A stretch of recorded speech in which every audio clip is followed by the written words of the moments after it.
what we have done as WCC is we developed a roadmap at that time, and we tried to align it with the principles of preparedness which WHO has developed, trying to focus in the areas where we can contribute most.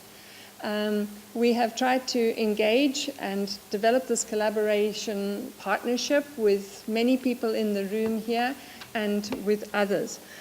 We have contributed to the development of the safe and dignified burial guidelines and have distributed those through our many networks. We have attended and been part of many consultations that have taken place by WHO and other key actors in this area.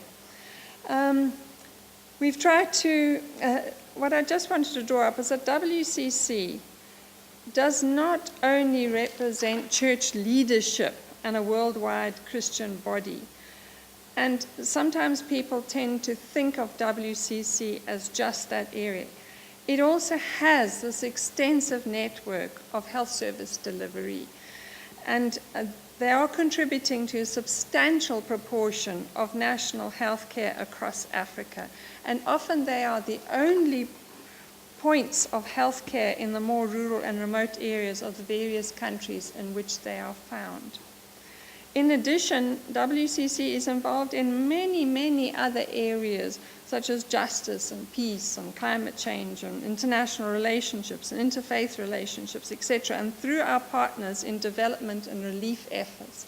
And I'm sharing this because we are looking at not just Ebola as an emergency response, but these communities are being devastated. The social fabric is being absolutely destroyed. And where it is happening are countries which have just come through civil conflict, and there's still these simmering tensions.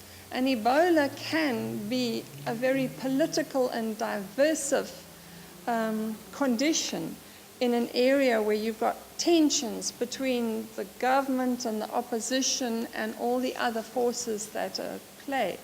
And where you find that countries are not collaborating or the communities are not engaging, and there's this sense of great urgency to do something about it, the tendency is for the government to come across quite strong, and it could be coercive, which plays again into the political tensions there. So I do believe we need to be very aware of this in the long-term response, where we have developed these safe and dignified burial guidelines.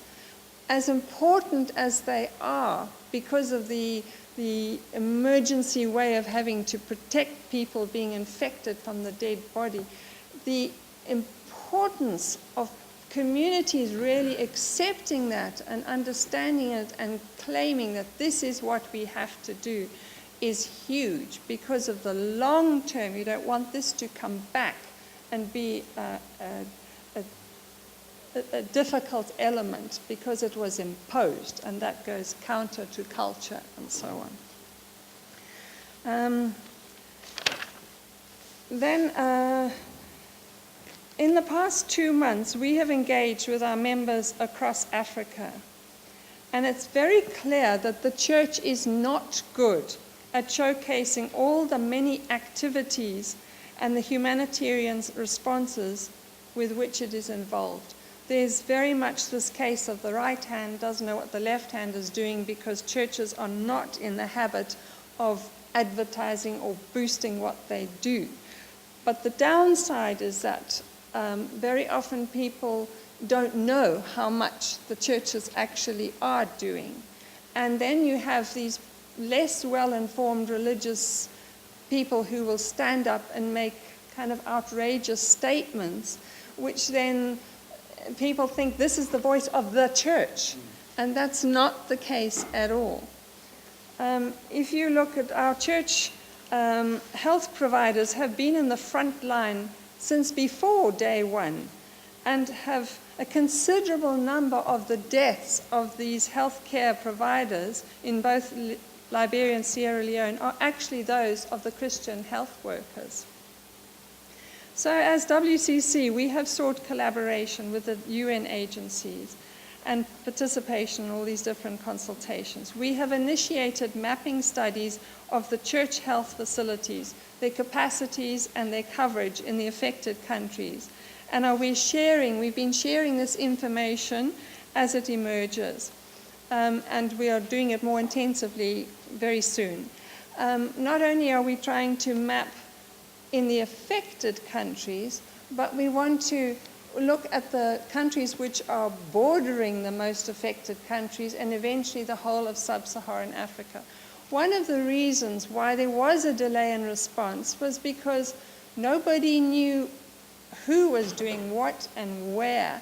It wasn't easily on tap, this information as to what is the geographical coverage, what is the type of services that are offered, is there a doctor there, is there a laboratory, how many nurses, what outreach, and so on. So we have to have this information on a website that's updated and it's easily accessible, because Ebola is not the only crisis we are going to face.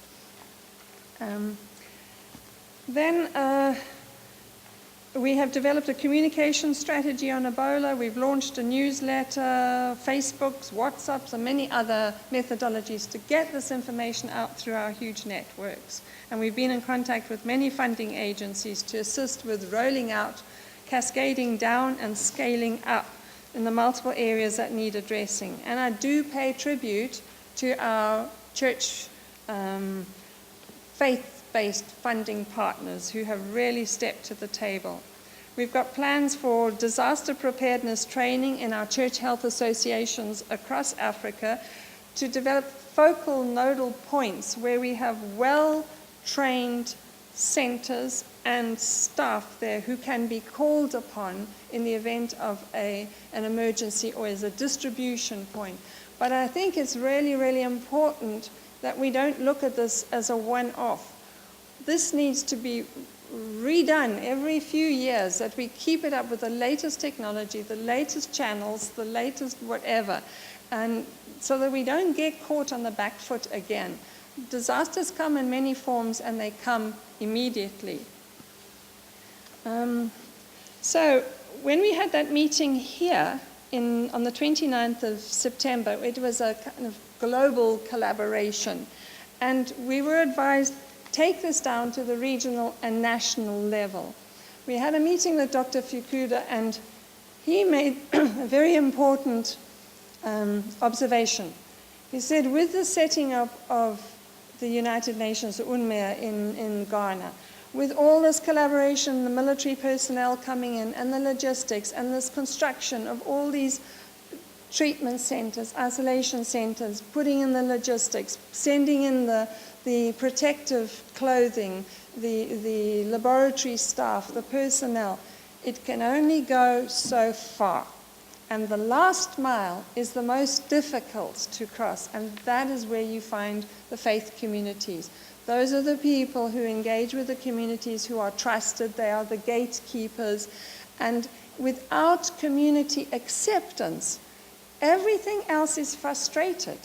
You cannot force communities to avail themselves of what you're trying to do, what we're all trying to do.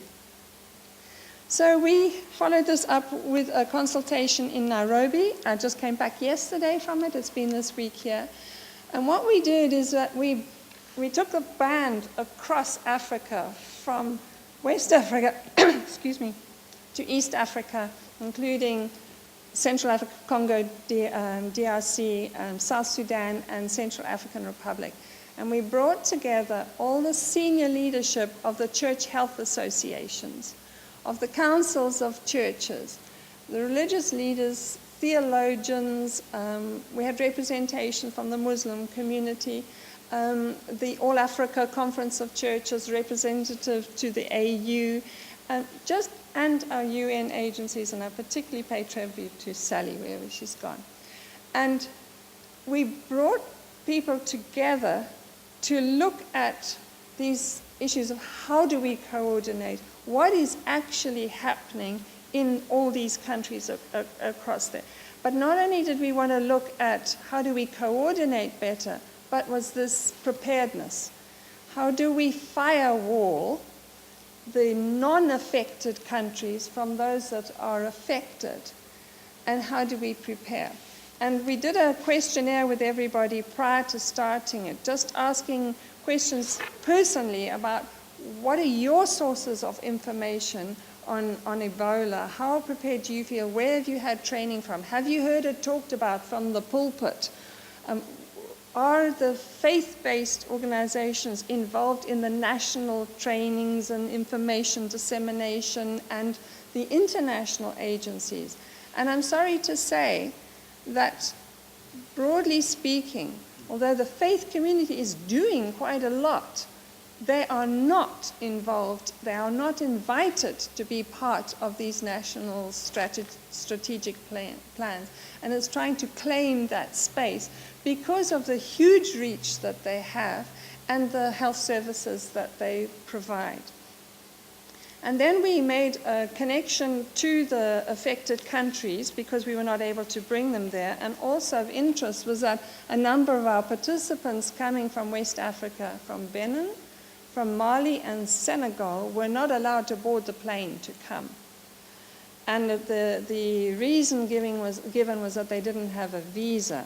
We made contact with the Kenyan immigration authorities to see what the problem was, and Kenya said we will provide the visa on arrival, but the planes would still not let them board, which was sad because we wanted to hear, particularly from Mali, what was actually going on in that area there. So we made this Skype connection with a number of key leaders in Liberia and Sierra Leone. And some of the issues, particularly in Sierra Leone, they have very good interfaith relationships there, and they're part on the national task force on Ebola.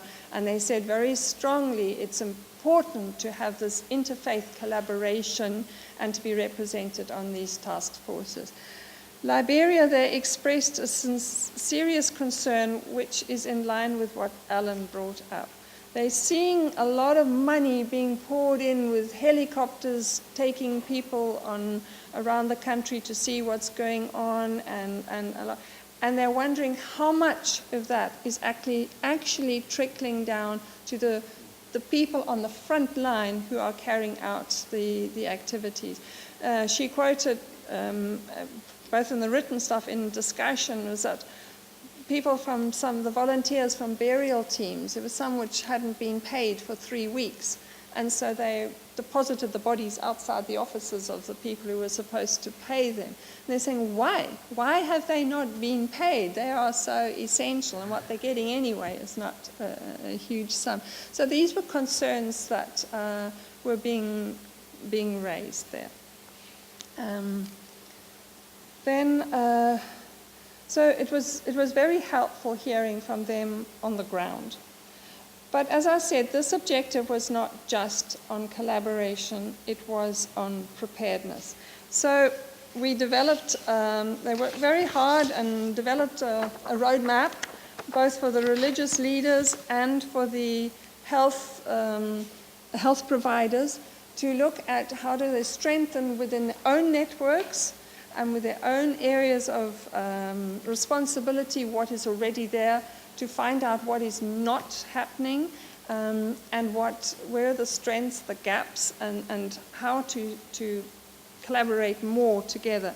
The church health associations, some of them are doing amazing things, and it was just to make sure they claim their space on these national platforms and ensure that any training is cascaded down through their networks, and that they are involved in the plans.